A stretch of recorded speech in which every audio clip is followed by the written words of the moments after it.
અને સમાચારમાં હવે વાત કરીએ મહેસાણાના ધરતીપુત્રોની, જેમના પાક પર વગર વરસાદે પાણી ફરી વળતા તેમને ચોધાર આંસુએ રોવાનો આવ્યો છે વારો।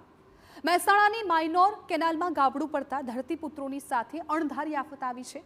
કડીના ફુલેત્રા ગામ નજીક માઇનોર કેનાલ તૂટી જતા ખેડૂતોના 100 વીઘાથી વધારે ખેતરો પાણીમાં ગરકાવ થઈ ગયા।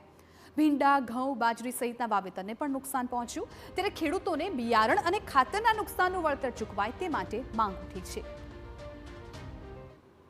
અને ફુલેત્રા જે માઇનોર કેનાલ અગોલ શાખાની કેનાલ રહી, એમાં મોટું 15 થી 20 ફૂટ જેટલું ગાબડું પડી ગયું છે।